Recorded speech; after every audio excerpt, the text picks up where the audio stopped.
Hola muchachos, bienvenidos a sus clases de CETEC en línea del área de biología, el área de ciencias, una de las 3 áreas que vamos a estar abarcando para este módulo. En esta lección número 2 vamos a definir lo que es el metabolismo. Muchas veces hemos escuchado esa palabra, pero no sabemos realmente lo que significa o cómo interviene esta palabra en nuestro funcionamiento de día a día.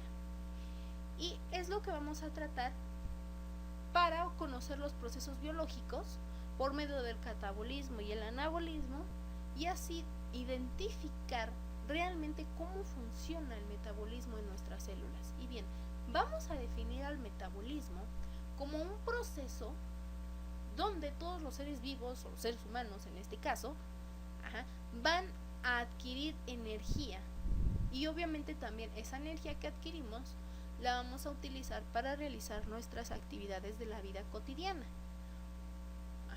Por eso es ahí en la imagen que tú observas esta pilita.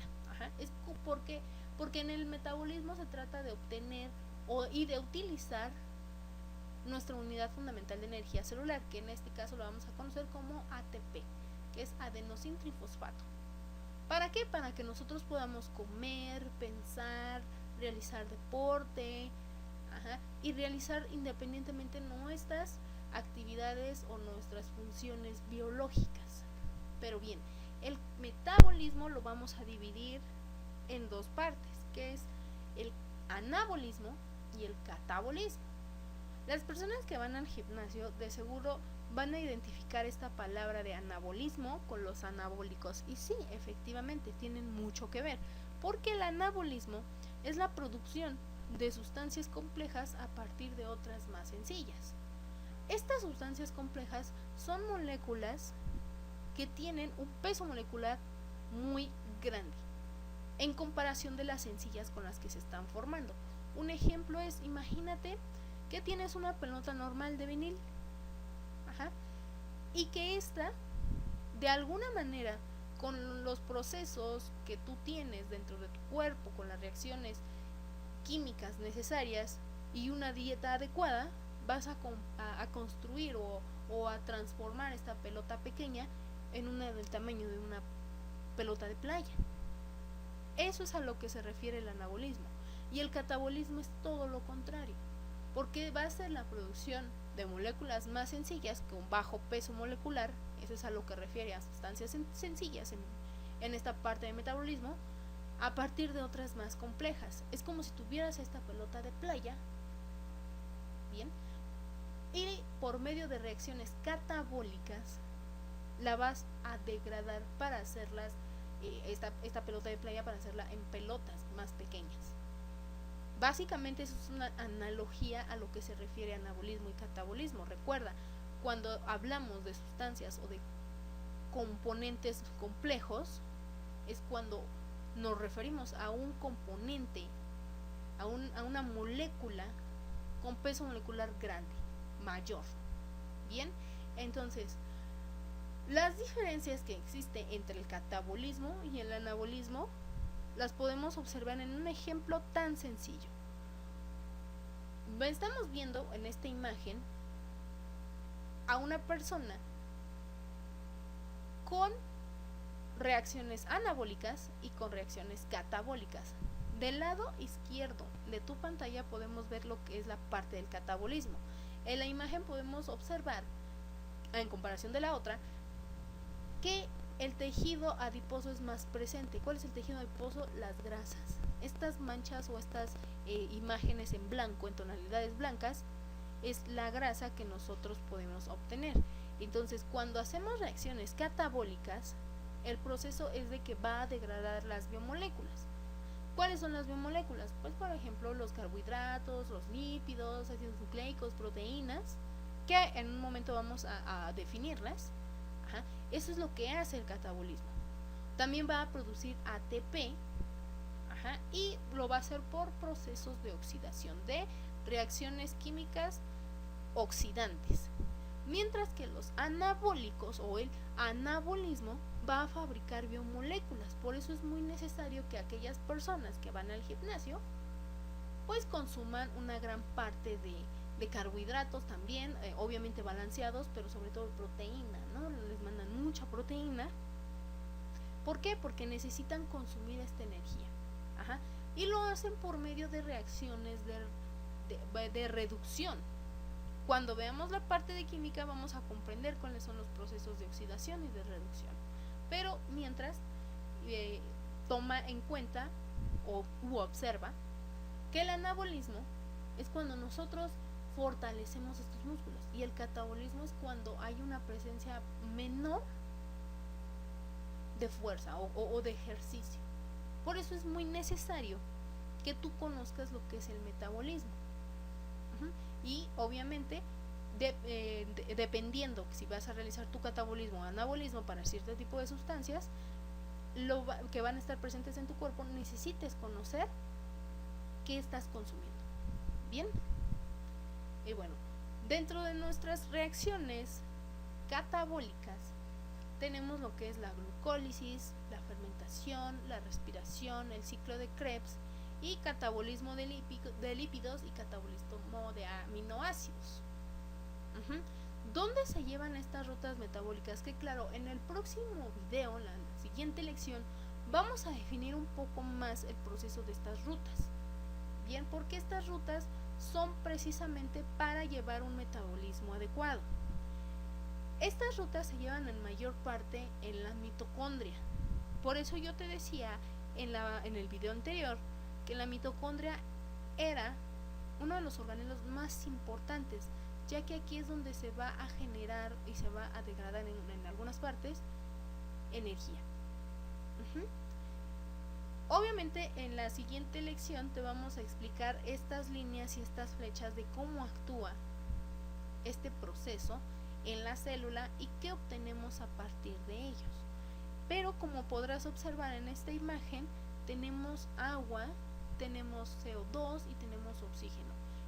El hidrógeno, el oxígeno y el carbono, junto con el nitrógeno y otros que vamos a ver más adelante, son bioelementos porque son necesarios para la vida en un ser vivo, valga la redundancia. Muchos de los seres vivos que habitan en el mundo necesitan aparte de otros bioelementos, pero los básicos son estos: carbono, oxígeno e hidrógeno. Porque incluso las plantas pueden también necesitar de estos bioelementos, pero necesitan otros que difícilmente puede tener un humano. Entonces los básicos son estos, el llamado grupo CHOMS, ¿vale? Y bueno, las rutas anabólicas se llevan en rutas o en procesos como la fotosíntesis, la quimiosíntesis, síntesis de aminoácidos, síntesis de nucleótidos y gluconeogénesis. Por lo general estos procesos se llevan en el músculo, en las venas y en el hígado. Ten cuidado porque un exceso de anabólicos puede dañar tu hígado y posteriormente pues tener repercusiones negativas en este órgano. Entonces ten mucho cuidado con la ingesta de anabólicos porque puede ser incluso contraproducente. Recuerda que nuestro metabolismo se adecua a nuestro estilo de vida. Y si tú eres una persona que realmente no realiza deporte o tiene un estilo de vida un poco pasivo, no es recomendable que estés consumiendo anabólicos. Bien, este tipo de productos o este tipo de compuestos son para aquellas personas que sí llevan un poco de más actividad dentro de su vida diaria. Bien, en el siguiente video también vamos a hablar un poco mejor y vamos a definir estas rutas. Bien, ahora, para poder nosotros obtener o degradar esa energía que tanto nos dicen, necesitamos de las llamadas biomoléculas. Ya te conté que los bioelementos pues es este grupo, ¿no? Carbono, hidrógeno, oxígeno, nitrógeno también, el azufre es para algunos organismos, ajá, pero de base son estos: carbono, hidrógeno y oxígeno, que están presentes dentro de estos 4 grupos: en los carbohidratos, en los lípidos, en las proteínas y en los ácidos nucleicos. Ajá. Estos componentes o estas biomoléculas son necesarias para llevar adecuadamente un metabolismo, ya sea independientemente si vamos a hacer reacciones de catabolismo o anabolismo. Ajá. Y bueno, los carbohidratos, que es el recuadro amarillo que vemos en la parte izquierda de la pantalla, tiene una estructura similar a la de la imagen. Si nosotros los observáramos a partir de un microscopio, tendrían esta forma. Bien, parecen como figuritas de bloques, pero bueno, son circulares aquí. Pero es como si estuviéramos armando un rompecabezas. En la parte de abajo, lo que parece un pentágono es una estructura de una glucosa. Esa es una molécula de glucosa, a la cual vamos a llamar monosacárido. ¿Por qué? Existen varios tipos de azúcares, en este caso es la glucosa. Pero existen otros tipos, que es la fructuosa, la maltosa, dextrosa. Ajá. Entonces, en otro video vamos a observarlas mejor, pero ahorita vamos a tomar como punto de referencia a la glucosa como el principal azúcar que necesitamos para nuestra degradación o nuestra obtención de energía. Bien, el próximo o el siguiente compuesto son los lípidos. Igual, como si lo viéramos en el microscopio, tienen esta forma como de una tubería. Ajá. Entre más cerrada esté la estructura, tiene mayor peso molecular. Y ahorita que vemos la parte de la proteína te lo voy a explicar. En la parte de abajo, en la tercera línea del lípido, podemos observar cómo es la estructura química. Y bueno, ¿cuáles son los principales lípidos que conocemos o que existen dentro de nuestra vida cotidiana? Son los ácidos grasos. Bien, ahora, el siguiente es la proteína. La proteína tiene este aspecto muy peculiar, de hecho. Para que tú me entiendas cómo es una proteína, es como si tú sacaras de algún cajón o de algún baúl un poco de hilo, pero con el paso del tiempo se fue enredando. Entonces, cuando tú lo sacas de esta caja, está tan enredado que llega a ser casi imposible volverlo a dejar a su forma original. Esa sería una estructura muy similar a lo que es la proteína. De hecho, las proteínas son moléculas muy grandes. Cuando una se desdobla o en este caso se desnaturaliza, queda una línea muy grande de este proceso o de esta parte de proteína o de este componente. ¿Cuáles son los principales proteínas? Son los aminoácidos, que es una serie o una unión de una amina con un ácido, obviamente. Por eso se le llama aminoácidos. Y existen muchísimos aminoácidos. De hecho, honestamente no han terminado la lista los científicos de esta parte de aminoácidos. Sin embargo, hay 20 principales aminoácidos que en los videos posteriores o en las siguientes lecciones vamos a ir conociéndolos, junto también con las demás variantes. Y bueno, el último compuesto, la última biomolécula, son los llamados ácidos nucleicos. Y sí, como verás ahí en la pantalla, parece de hecho una estructura como de ADN, porque sí, los ácidos nucleicos van a contener nuestra información genética. Y bueno, también se les relaciona mucho con las llamadas bases nitrogenadas. ¿Por qué se les llaman bases nitrogenadas? Porque van a contener una molécula de nitrógeno. Como lo podemos observar en la tercera línea, esta es una estructura de un ácido nucleico. Es así como se vería esta parte de la ramificación.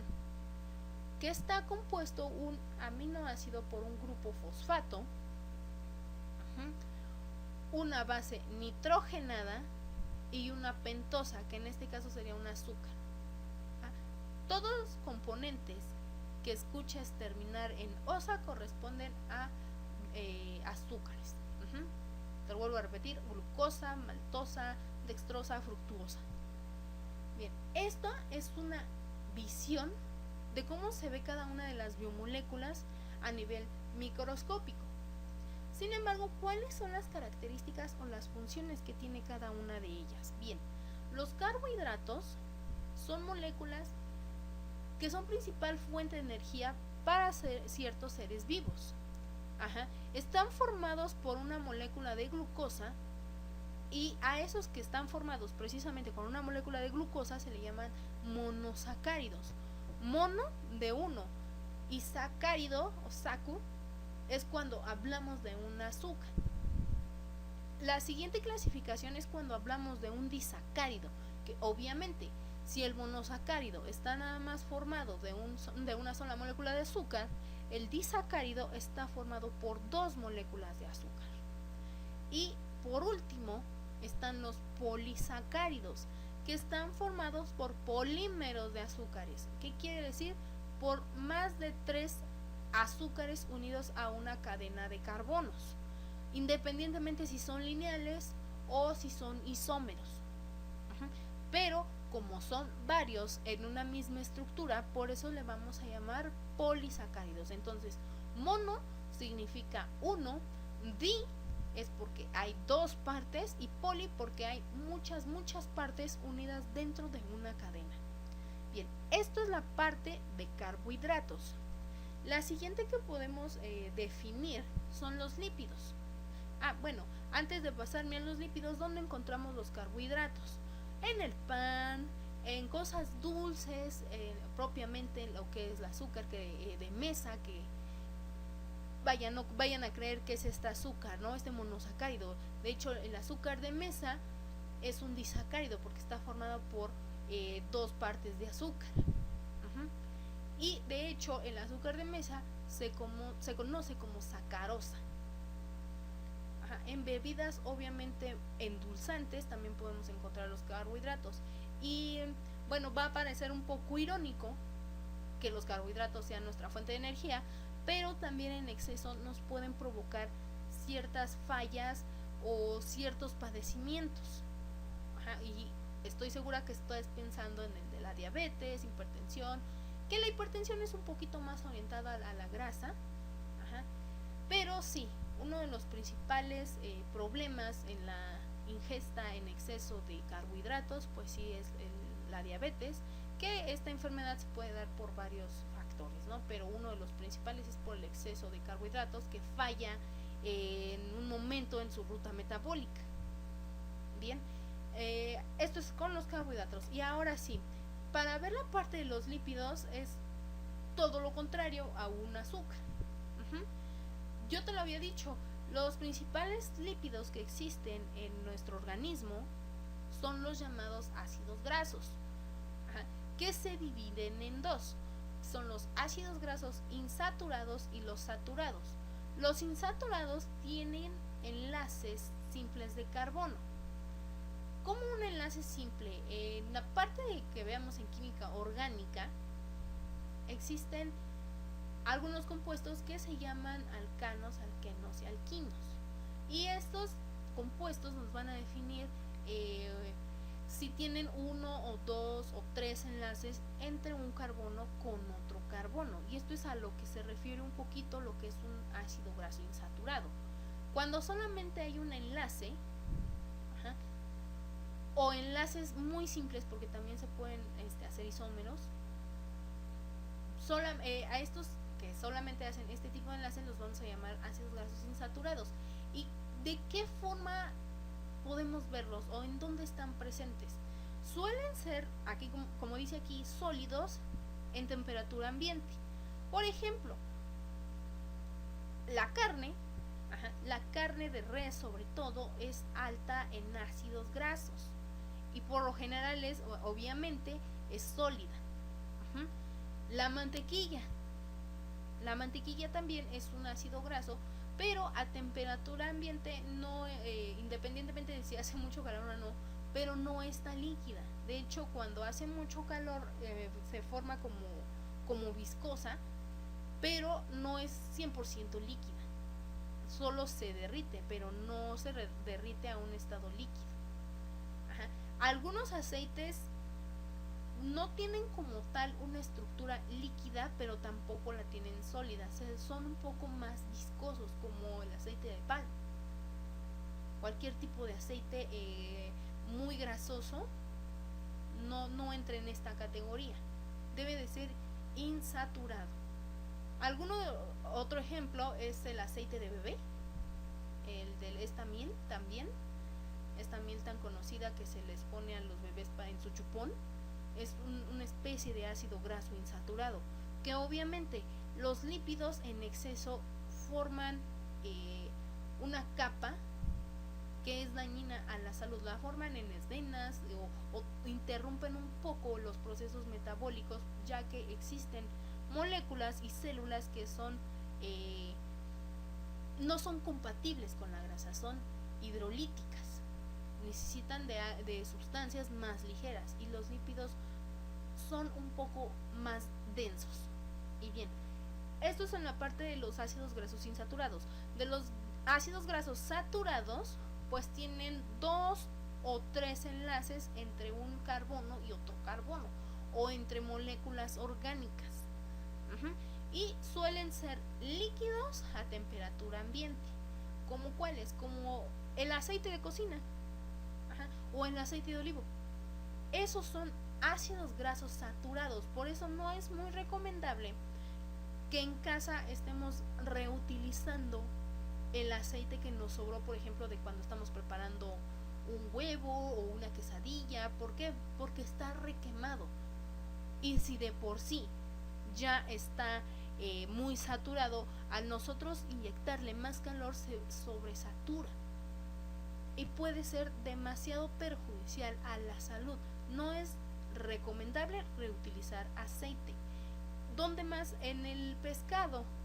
Los pescados, los cacahuates, son una fuente rica en ácidos grasos saturados. Yo sé que a veces los doctores nos dicen, pues come carne blanca, come esto. Sí, pero también no en exceso. No es recomendable también ningún lípido consumirlo en exceso. Bien, el siguiente grupo es el de las proteínas, que son compuestos macromoleculares, como ya te lo había mencionado, porque tienen un alto número en su peso molecular, son muy grandes, que están compuestos de carbono, hidrógeno, oxígeno y nitrógeno. ¿En dónde los encontramos? Las principales proteínas, ya te lo mencioné, están en los aminoácidos, pero en nuestra dieta las encontramos en carne, ya sea roja o carne blanca, en este caso la del pescado y obviamente la carne de res, por mencionar algunos ejemplos. Estos se le conocen como proteínas de fuente animal. Las proteínas con fuente vegetal son aquellas que llamamos legumbres o semillas.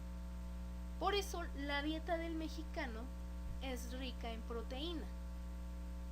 ¿Por qué? Porque estamos acostumbrados a comer carne y a comer legumbres.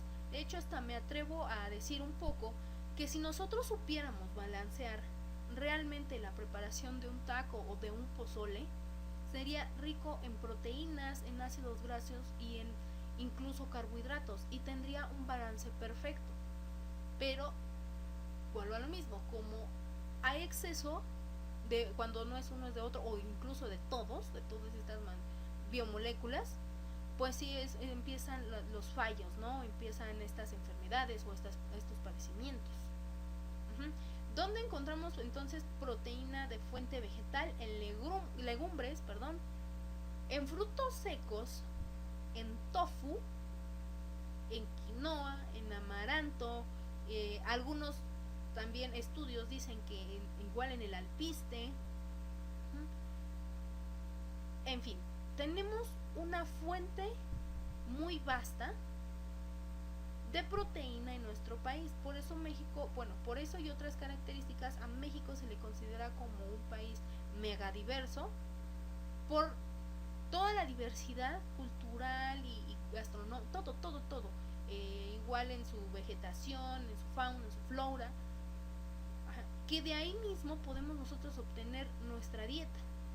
En el caso de huevos y lácteos, pues esa también se les considera como origen animal, ya que provienen propiamente de un animal, aunque por diversos procesos que son químicos o biológicos, pues sí se transforman en otros productos, como por ejemplo el yogur, helado, mantequilla, crema, pero siguen siendo de origen animal. Entonces, en estos alimentos podemos encontrar muchos de los aminoácidos que yo te mencioné hace un rato. Y bien, el último grupo es muy peculiar, ya que ya nosotros lo tenemos, por decirlo de una manera, prefabricado. No digo que los otros no, pero a los otros los podemos consumir y empezar su síntesis o empezar su degradación según corresponda a tu metabolismo. Pero sin estos ácidos nucleicos nosotros no viviríamos o no existiríamos como tal. Y bueno, los ácidos nucleicos son compuestos que codifican la información genética, que es el DNA o ADN, y el RNA. ¿Qué es el DNA o ADN? Bien, su nombre original o su nombre real es ácido desoxirribonucleico y ácido ribonucleico respectivamente.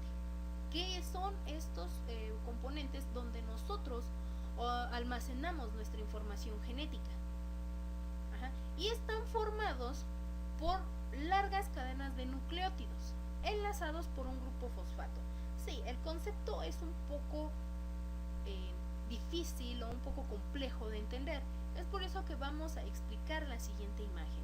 Bien, los compuestos que llamamos grupos fosfato son donde podemos observar estas P's, que es propiamente de un fosfato, junto con estos oxígenos. Esto es el llamado grupo fosfato. Entonces, cuando tenemos solamente la formación de un grupo fosfato, lo vamos a llamar nucleótido monofosfato. Si tenemos dos, es nucleótido difosfato, y si tenemos tres, son nucleótido trifosfato. Que estas son las formaciones más comunes que vamos a unir a nuestra cadena de nucleótidos, o esto es lo que llamamos la cadena de nucleótidos. Ahora, dice que también está unido a una base nitrogenada y a una pentosa. Ok, lo que vemos de color amarillo, que es una especie de pentágono, es la llamada pentosa, que es un azúcar. ¿Por qué se llama pentosa? Obviamente porque en cada uno de los puntos que une una línea con otra, que en este caso sería enlaces, hay un carbono. Y cuando yo tengo 5 carbonos de manera unida, que vamos a definir como cíclica, lo vamos a llamar pentosa, que está obviamente unido a lo que es una ribosa y una desoxirribosa, que ribosa y desoxirribosa es lo que nos da pauta a conocer o a diferenciar cuando estamos hablando de un DNA o de un ARN. Tenemos las llamadas bases nitrogenadas, que son las que observamos en de azul, de este color azul. Y tenemos las bases púricas o purinas y piriminas. Las púricas van a ser adenina y guanina, y las pirimidas es obviamente la citosina, uracilo y timina. Que obviamente cuando estamos hablando de DNA va a ser la unión solamente de 4. Bueno, de hecho, cuando estamos hablando de DNA o ARN, estas bases púricas y pirimidas se van a unir en parejas. Quiere decir que van a haber 4 como máximo. Sin embargo, cuando estemos hablando de RNA, vamos a utilizar una diferente, que en este caso sería el uracilo. Ajá. En el próximo video que estemos hablando de rutas metabólicas, vamos a conocer, y sobre todo más en el tema de genética, vamos a conocer cuáles son los pares que existen o que se hacen con estas bases. Ajá. Y bueno, en cuanto a metabolismo, depende sí de tu alimentación, pero incluso también nuestro metabolismo depende de nuestra información genética. Es por eso que estas biomoléculas se entrelazan o se relacionan. Bien, ¿por qué? Nuestro metabolismo se puede relacionar con nuestra información genética debido a que puede incluso sintetizar mucho más rápido o degradar más rápido o más lento, depende del caso, una molécula o una macromolécula que otra persona. Entonces, los factores que afectan a mi metabolismo no nada más es mi dieta, también es mi estructura genética. Pero por aquí le vamos a dejar hasta aquí. ¿Por qué? Porque en los próximos videos o en las próximas lecciones vamos a definir un poco más estos aspectos genéticos. Pero antes de definir estos aspectos genéticos necesitamos conocer cómo los aminoácidos, cómo las proteínas o los lípidos o los carbohidratos nos ayudan a obtener o utilizar esta energía. Pues bueno, muchachos, de mi parte es todo. Nos vemos. Bye.